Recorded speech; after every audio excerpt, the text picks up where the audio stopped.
In 1960, director John Sturges brought together 7 extraordinary actors to create what would become one of the most iconic westerns in cinema history. The Magnificent Seven, a reimagining of Akira Kurosawa's Seven Samurai, told the story of gunslingers hired to defend a Mexican village from marauding bandits. The film starred Yul Brynner as Chris Adams, the stoic gunslinger and leader, Steve McQueen as Vin Tanner, the drifter, Horst Buchholz as Chico, the young hot-blooded shootist, Charles Bronson as Bernardo O'Reilly, the professional in need of money, Robert Vaughn as Lee, the traumatized veteran, Brad Dexter as Harry Luck, the fortune seeker, and James Coburn as Britt, the knife expert.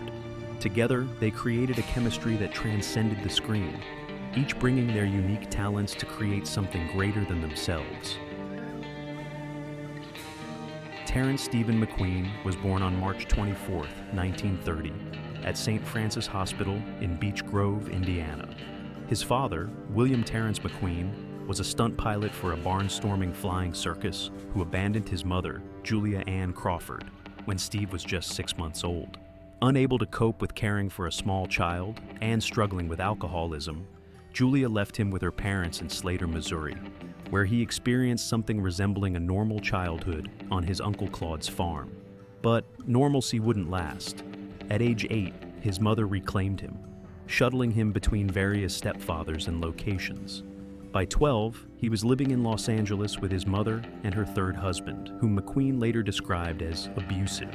His teenage years became a blur of petty crime, street gangs, and rebellion. He was eventually sent to reform school, then drifted through odd jobs before joining the U.S. Marine Corps in 1947, where he served for 3 years until his honorable discharge in 1950. After leaving the military, McQueen moved to New York City in 1952 to study acting at the neighborhood playhouse.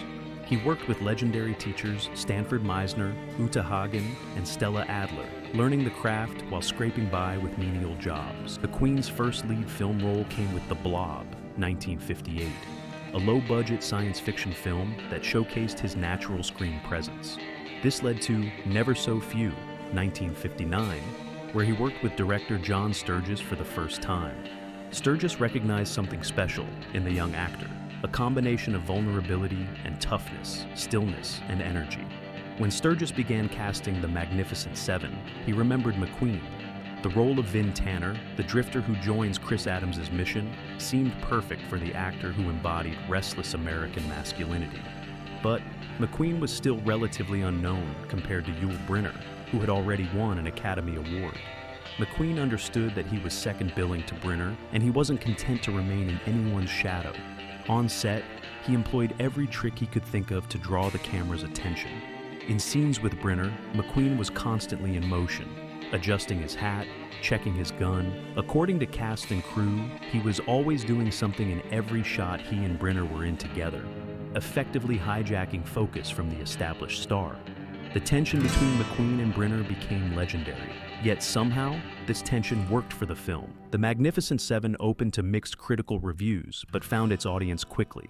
The film's themes of honor, sacrifice, and standing against oppression resonated with viewers. Elmer Bernstein's iconic score became instantly recognizable.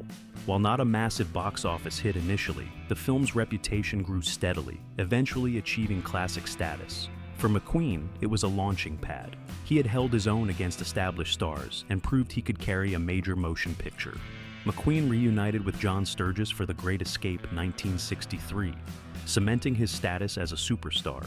Though insurance prevented him from performing the famous motorcycle jump, his friend Bud Ekins did it. The film established his box office clout. He later clarified the truth to Johnny Carson on The Tonight Show, demonstrating the honesty that made him beloved by audiences. The mid-1960s saw him in The Cincinnati Kid, 1965, Nevada Smith, 1966, and The Sand Pebbles, 1966, for which he received an Academy Award nomination for Best Actor, his only Oscar nomination. Then came his most iconic period, The Thomas Crown Affair, 1968, showcased his sophistication, while Bullitt, 1968, featured the legendary car chase through San Francisco that became one of cinema's most famous sequences, The Getaway, 1972, where he starred opposite Ollie McGraw, whom he later married, and Papillon, 1973, where he played Henri Charrière in an epic prison escape drama. By 1974, McQueen had become the world's highest-paid movie star. The towering Inferno, 1974, proved his continued box office dominance. Then, surprisingly, he stepped away from acting for 4 years, returning only for Tom Horn, 1980, and The Hunter, 1980, both of which were released in his final year. In 1978, McQueen developed a chronic cough. Antibiotics failed. He quit cigarettes. Nothing helped. On December 22, 1979, after filming The Hunter, a biopsy revealed pleural mesothelioma, an aggressive lung cancer caused by asbestos exposure. McQueen believed he'd been exposed while removing asbestos insulation from pipes aboard a troop ship during his Marine service, though his racing suits and movie soundstage insulation may have contributed. The diagnosis was terminal. By February 1980, the cancer had metastasized throughout his body. McQueen tried to keep his condition secret, but in March 1980, the National Enquirer broke the story. Desperate for any hope, he traveled to Mexico for alternative treatments. In late October 1980, McQueen flew to Ciudad Juarez, Mexico, to have a 5-pound abdominal tumor removed, despite warnings that the tumor was inoperable and his heart couldn't withstand surgery. Yul Brynner was born on July 11, 1920, in Vladivostok, Russia, into a world of privilege that would soon vanish. His father, Boris Yulievich Brynner, was a wealthy mining engineer and inventor. His mother, Maruzia Dmitrievna Blagovidova, was the daughter of a doctor. They lived in a 4-story mansion on Alutskaya Street, enjoying the lifestyle of landowners and silver mining developers. But Vladivostok was a city caught between empires. When Brynner was born, it was under Japanese occupation. In October 1922, the Red Army arrived, and most of the family's considerable wealth was confiscated by the Soviet state. When Yuli was 3 years old, his father abandoned the family for a woman he'd met in Moscow. Brynner's mother, determined to escape the chaos of post-revolutionary Russia and the looming threat of war, took Yuli and his older sister Vera to Harbin, China. As tensions between China and Japan escalated, she moved the family again in 1932, this time to Paris, France. In Paris, young Yul discovered the arts. He played guitar in Russian nightclubs, trained as a trapeze acrobat with a circus, and joined a theater company. These experiences shaped his understanding of performance. Theater wasn't just about speaking lines, but about physical presence, about commanding space and attention. He arrived in New York in 1941, making his Broadway debut in Twelfth Night. The show lasted only 15 performances before the show closed shortly after the U.S. entered World War II. He made his film debut in Port of New York 1949, but it was theater that would make him a star. In 1951, actress Mary Martin recommended Brynner for a new Rodgers and Hammerstein musical about the King of Siam and an English governess. The role of King Mongkut had been turned down by several better-known actors. The production was designed to showcase Gertrude Lawrence, whose name blazed at the top of the marquee, while Brynner's billing appeared below the title in smaller type. In 1956, Brynner reprised the role for the film version, winning the Academy Award for Best Actor. He was now an international star, one of the first Russian-American actors to achieve such status. By 1960, Brynner was Hollywood royalty. When John Sturges needed a commanding leader for the Magnificent Seven, Brynner was the natural choice. Chris Adams required someone who could believably inspire 6 other gunslingers to follow him on a near-suicidal mission. Brynner's King Mongkut had demonstrated his ability to project authority, wisdom, and a moral code worth dying for. Brynner approached Chris Adams with the same intensity he brought to all his roles. He was the unquestioned leader of the Seven, both on-screen and, in his mind, off it. When Steve McQueen began his scene-stealing tactics, Brynner was reportedly furious.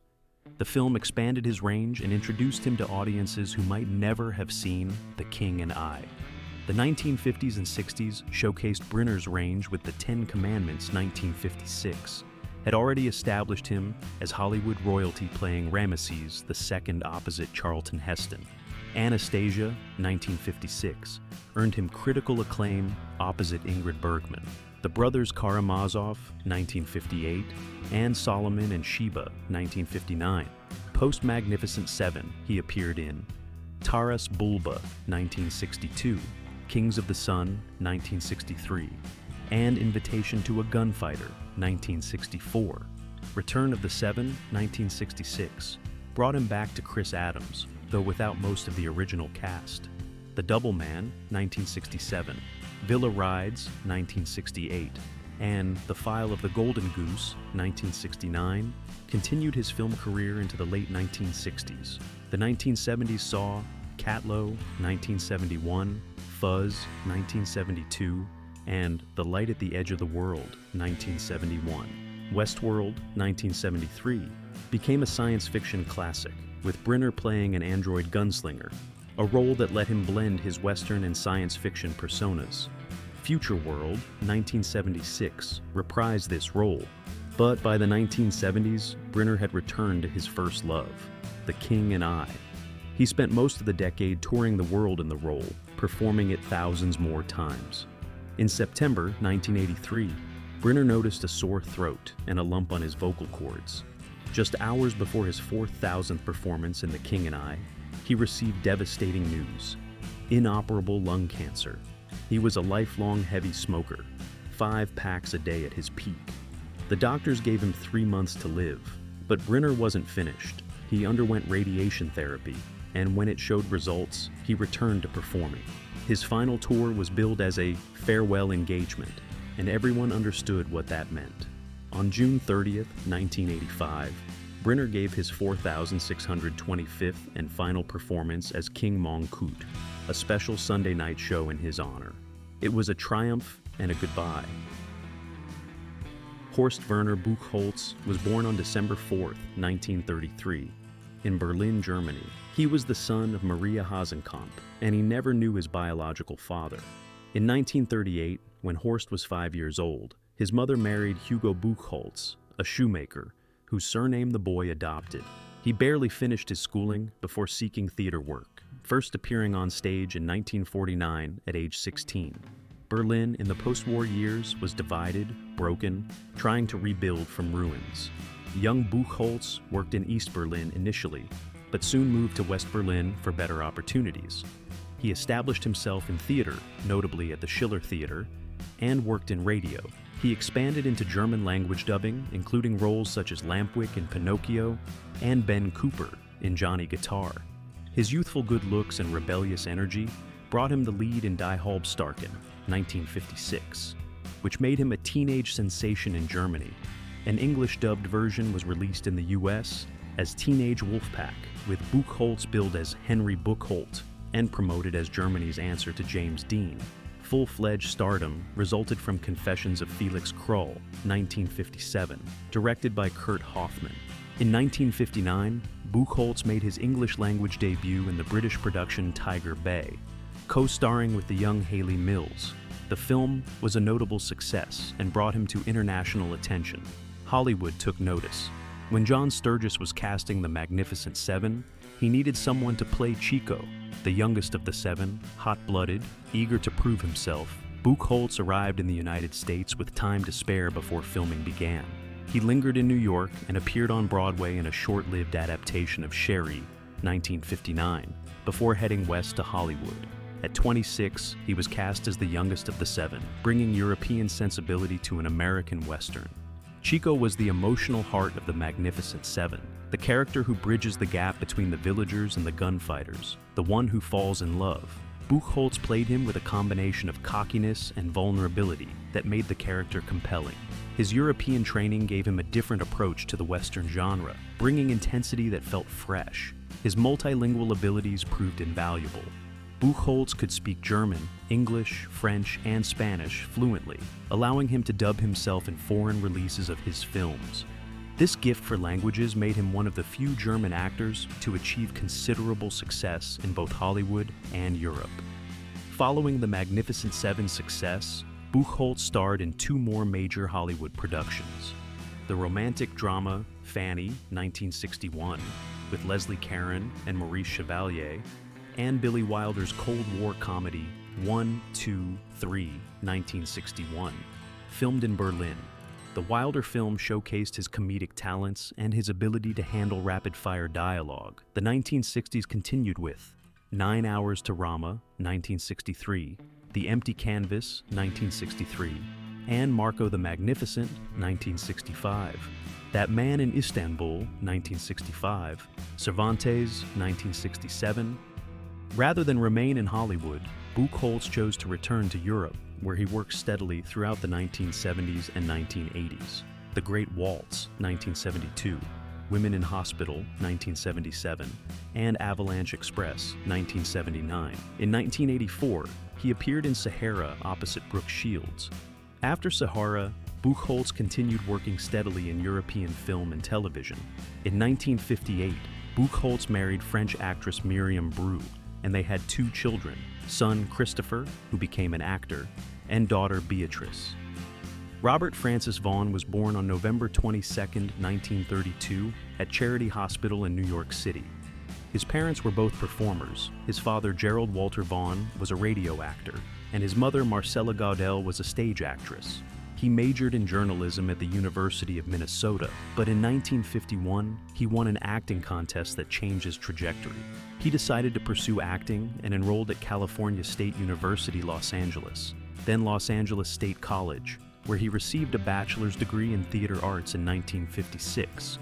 But Vaughn wasn't content with just acting training. He continued his education, earning a master's degree in theater from USC in 1960. Later, he would pursue a PhD in communications from USC, completed in 1970. His dissertation, Only Victims, a study of show business blacklisting, was published as a book in 1972 and is still assigned to law students decades later. He was spotted in a college play and signed to a contract with Burt Lancaster's production company, but was soon drafted into the U.S. Army, where he served as an infantry drill sergeant. After his discharge in 1957, he made his first film, No Time to Be Young. Vaughn's television debut came on November 21, 1955, on an episode of the medical drama Medic. Through the late 1950s and early 1960s, he appeared over 200 times in guest roles on television series, including Gunsmoke, Father Knows Best, Wagon Train, The Rifleman, and The Dick Van Dyke Show. But it was his role in The Young Philadelphians, 1959, opposite Paul Newman, that brought him serious attention. He played a ne'er-do-well from a wealthy family who loses an arm in the Korean War, becomes an alcoholic, and later stands trial for murder. The performance earned him an Academy Award nomination for Best Supporting Actor. He lost to Hugh Griffith from Ben-Hur, and a Golden Globe for Best Supporting Actor. The following year, John Sturges cast him in The Magnificent Seven as Lee, the traumatized veteran. Vaughn later admitted he thought the film would be unwatchable while they were making it. He was wrong. He later revealed that despite being one of the stars, he had only 16 lines in the entire film, but his presence spoke volumes. Despite his Oscar nomination and role in The Magnificent Seven, Vaughn found himself working primarily in television. In 1963, he accepted a major role in The Lieutenant, a military drama series. He took the role specifically to transition from guest star actor to series regular. His work on The Lieutenant caught the attention of producer Norman Felton, who offered him the role of Napoleon Solo in The Man from U.N.C.L.E., 1964 through 1968. The spy series, developed by Ian Fleming as a small-screen answer to James Bond, became an immediate sensation. Vaughn's urbane super spy, paired with David McCallum's Russian agent Ilya Kuryakin, represented Cold War détente in the battle against global evildoers. The show made Vaughn one of the most recognizable stars in Hollywood. He reunited with Steve McQueen in Bullitt, 1968, playing a corrupt politician opposite McQueen's rogue police officer. The film's famous car chase through San Francisco became one of cinema's most celebrated sequences, and Vaughn received a BAFTA nomination for Best Supporting Actor. The Bridge at Remagen, 1969, showed his range in war films. The 1970s brought The Protectors, 1972, a detective show produced in England, Julius Caesar, 1970, The Towering Inferno, 1974, where he played Senator Parker, and Starship Invasions, 1977. In 1978, Vaughn won an Emmy Award for Outstanding Continuing Performance by a Supporting Actor for his role in Washington, Behind Closed Doors. He received another Emmy nomination in 1979 for Backstairs at the White House. The 1980s saw S.O.B. 1981, a recurring role on the final season of The A-Team, 1983-84, Superman 3, 1983, as villain Ross Webster, The Delta Force, 1986, and Black Moon Rising, 1986. The 1990s and 2000s, Joe's Apartment, 1996, Basketball, 1998, Pootie Tang, 2001, and the British series Hustle, 2004 to 2012, where he played grifter Albert Stroller. In 2012, he took on a role in the long-running British soap opera Coronation Street. Even in 2013, at age 81, he appeared in 12 Angry Men at Birmingham Repertory Theatre, continuing with the production when it transferred to London's West End. His last acting credit, Gold Star, was released in 2017. Boris Michel Sozo was born on April 9, 1917, in Goldfield, Nevada, the second of three sons born to Marko and Ljubica Šošo, ethnic Serb immigrants from Bosnia-Herzegovina. Early in his acting career, he adopted the stage name Barry Mitchell. After a stint as an amateur boxer, he attended the Pasadena Playhouse, where he studied acting.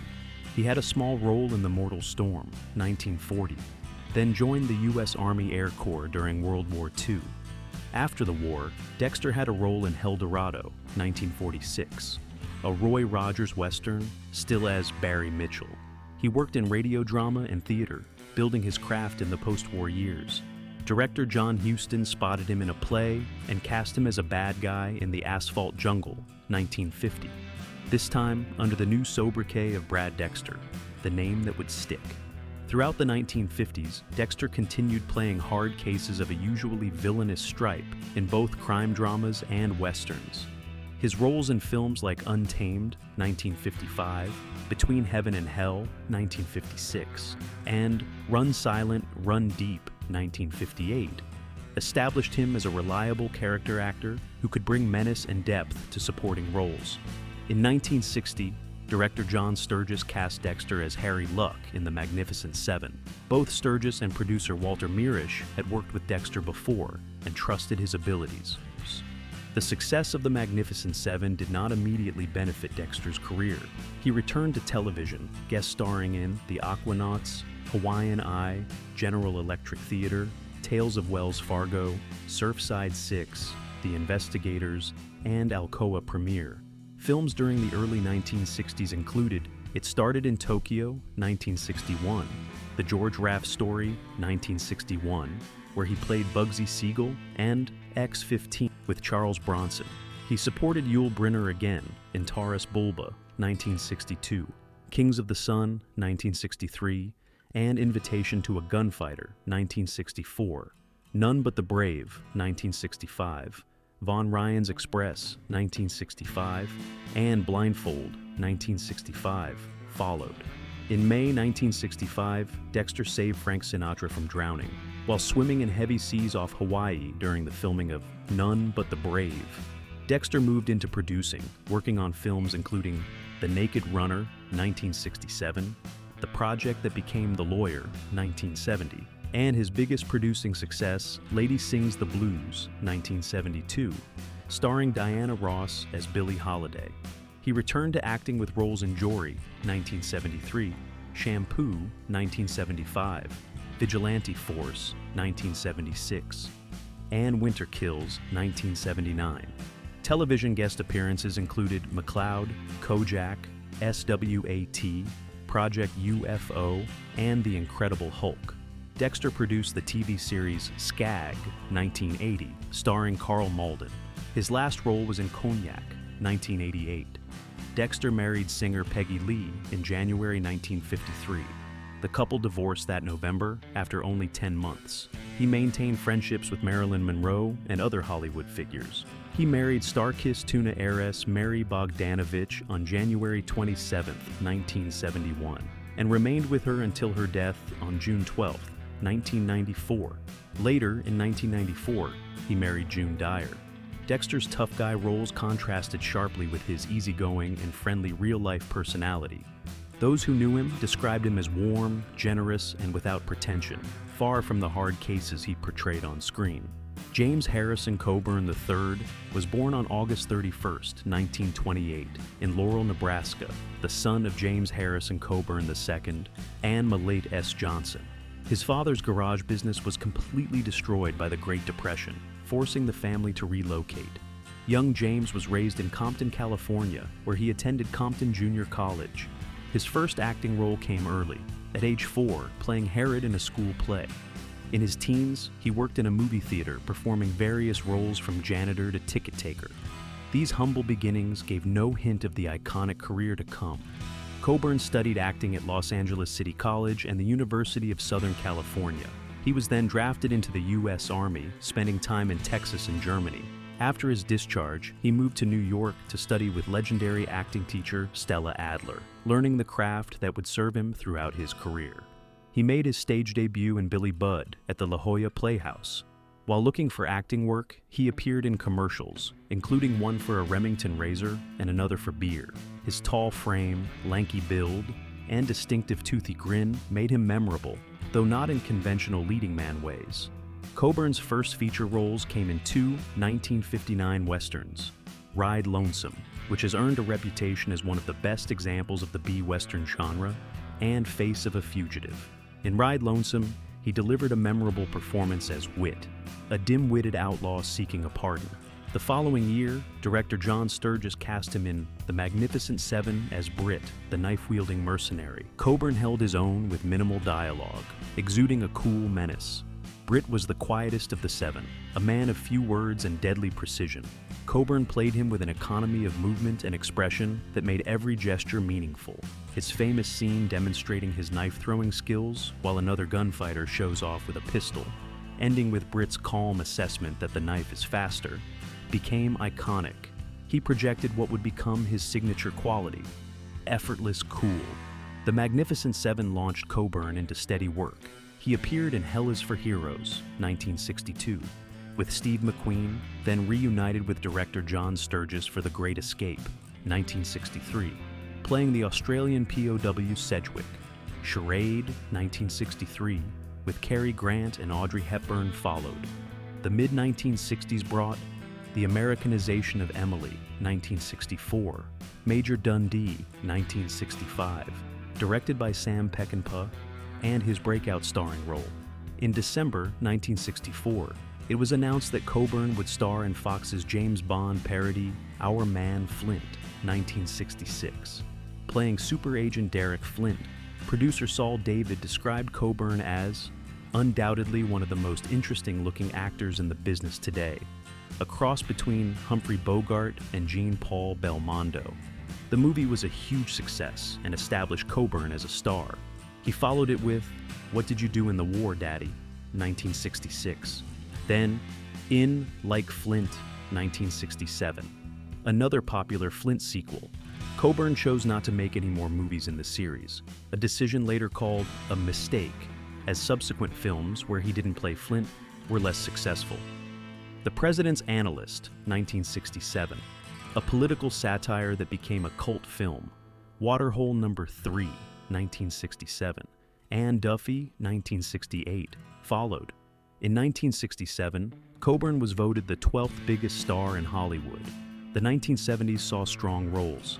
A Fistful of Dynamite, 1971, also known as Duck, You Sucker. Directed by Sergio Leone, Pat Garrett, and Billy the Kid, 1973. Directed by Sam Peckinpah, Hard Times, 1975, with Charles Bronson, and Cross of Iron, 1977. Another Peckinpah film where he played a German soldier. Toward the end of the 1970s, Coburn was diagnosed with severe rheumatoid arthritis, which severely hampered his health and work output. The disease left his body deformed and in pain.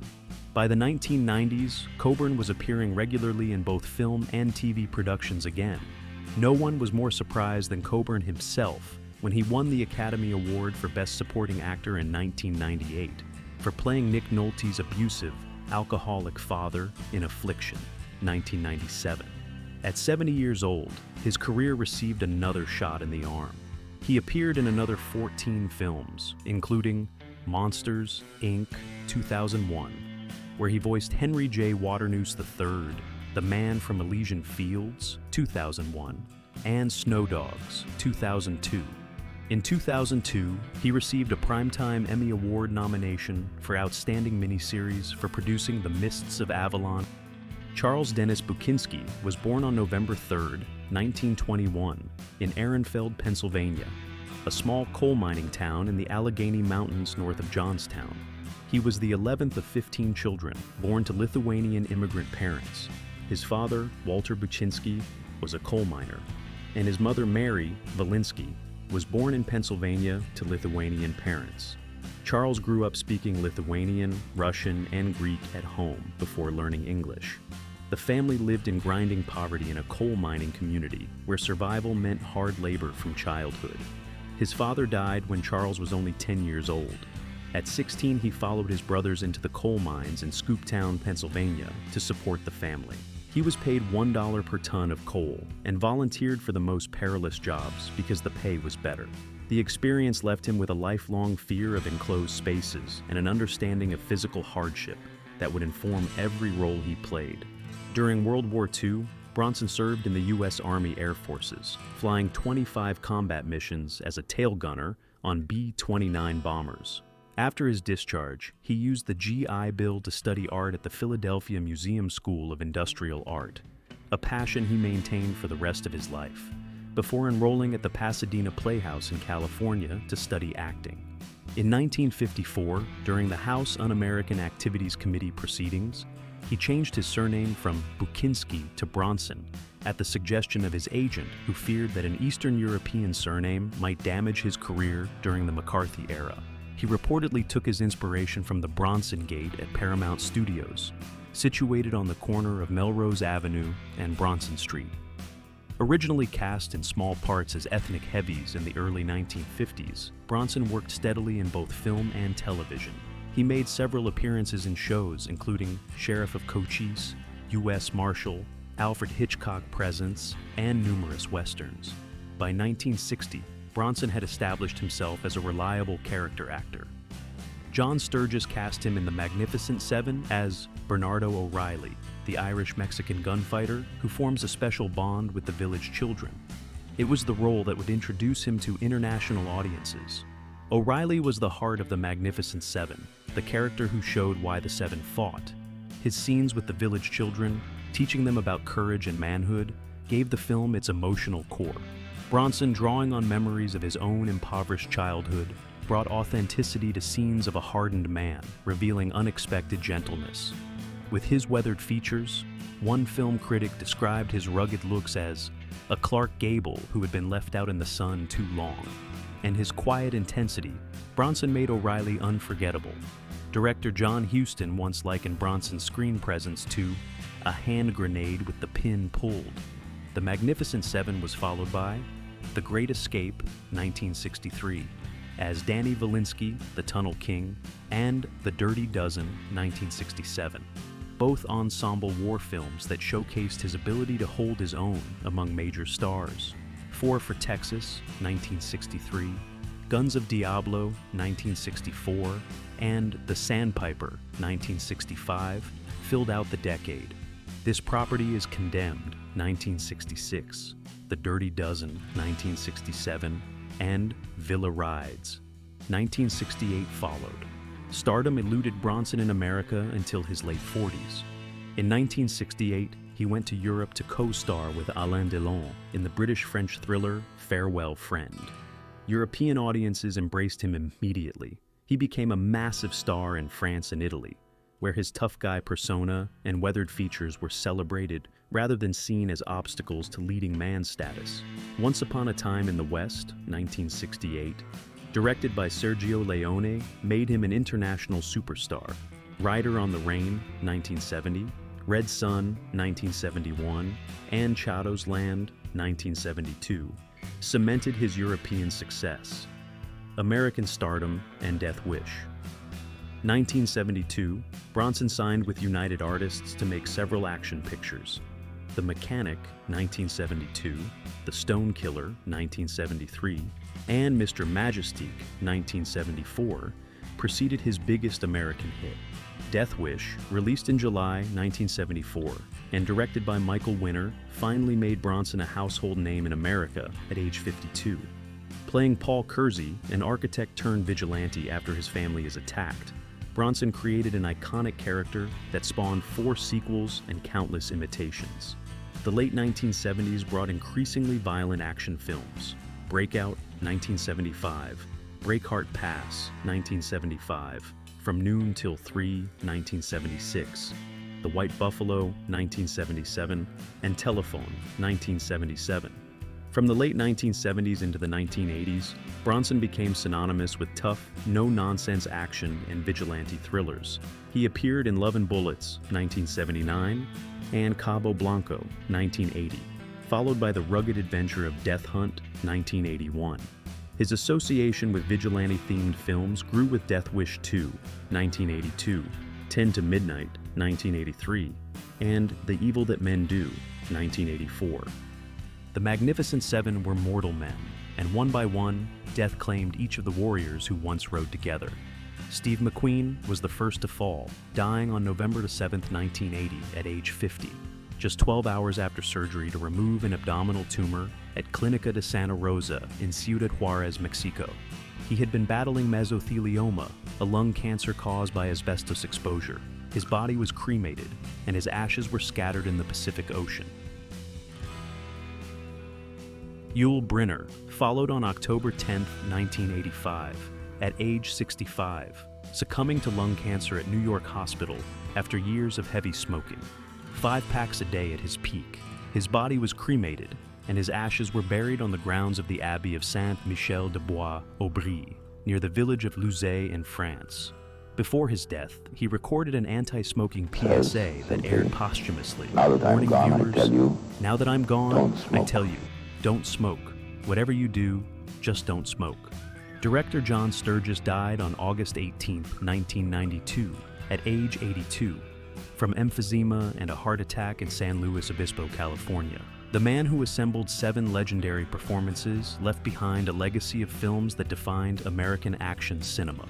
James Coburn had died on November 18, 2002, at age 74, from a heart attack at his home in Beverly Hills. His wife Paula said he died in her arms while they were listening to music together. The man who embodied cool on screen spent his final moments in the ultimate expression of intimacy, sharing music with the person he loved. Brad Dexter died on December 12, 2002, at age 85, from emphysema in Rancho Mirage, California. The man who once saved Frank Sinatra from drowning, and who jokingly called himself the one from the Magnificent Seven nobody remembers, was interred at Desert Memorial Park in Cathedral City, California. Horst Buchholz died on March 3, 2003, at age 69, from pneumonia that developed after surgery for a hip fracture at Charité Hospital in Berlin. Berlin, the city to which his loyalty remained constant throughout his life, became his final resting place. He was buried at Friedhof-Heerstrasse Cemetery. His gravestone reads simply, "Actor," followed by his birth and death dates, and the inscription in German, "Love the world, and the world will love you." Charles Bronson died on August 30, 2003, at age 81, from pneumonia at Cedars-Sinai Medical Center in Los Angeles. He had been suffering from Alzheimer's disease, lung cancer, COPD, and congestive cardiomyopathy.